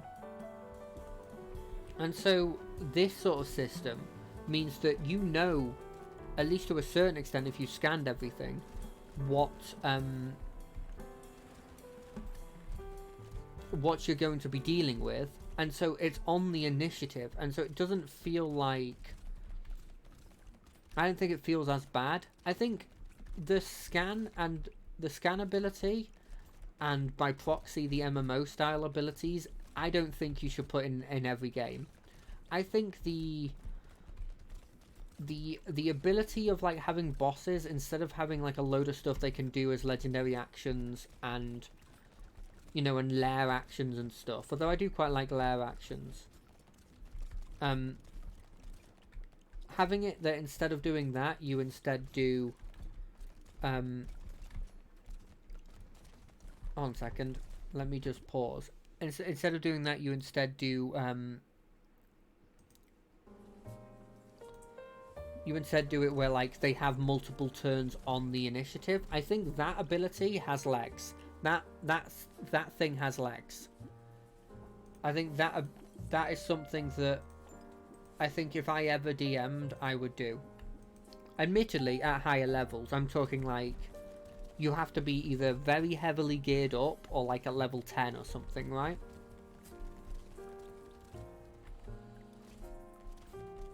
But yeah, I appreciate that thing, and generally just watching his stuff and the fact that he's able to, you know, I think Goblins is the biggest, is like one of the hardest games to run, because there's nothing really inherently that you definitely know they're gonna do. Like the session can start with them like dealing with a noble that's giving them like a bunch of money or a bunch of items because, you know, they killed a blimmin' god, right? Like the aftermath of an Act 1 boss is them getting a load of stuff for killing said boss. And it can start with that, and it ends with them trying to destabilize the government in that area. But in the way that a goblin would, which is not very successfully. You know, it's stuff you can't really predict. But I don't know, it's been very, very fun to watch. And definitely has gotten me through some of these, you know, some of the blimmin' days where you're just like, I can't be asked to do any work. And it, you know, I always love when I find these series. It was, for a while, it was High Rollers that was this series, but when I find a series that I can just binge watch like blimmin' 50 episodes of, oh, I absolutely adore when that happens. And weirdly with this one, I mean, touch wood, because, you know, I haven't finished it yet, but I haven't felt like I've been burnt out on it, like I have with a couple of sort of like series that I've been watching, to the point where I've stopped. You know, there's not been like a decision that's made me go, I don't want to watch this anymore, you know, which has happened for me before. There's been many a time where I've been watching something. Before anyone says, I know that this is not a good thing. I know that I shouldn't do this, but there has been times where I've been like, nope, I don't like how this has gone. I have no interest in watching it anymore. You know, it's just been a hard nope. But yeah, I haven't had that with this one, which I guess goes to show how fun it is for me at the very least. I don't think it's for everyone, because if you want like a cool and consistent story, there are other World of IO. In fact, every other World of IO one is better than it. But I would, if you like crazy chaos and constantly laughing, I would highly recommend it. Right, this has been Brotato. Still don't know why it's called Brotato when you're an egg. But that's a mystery that we'll never know about. So, I'll see you guys on Wednesday for more Rogue Trader.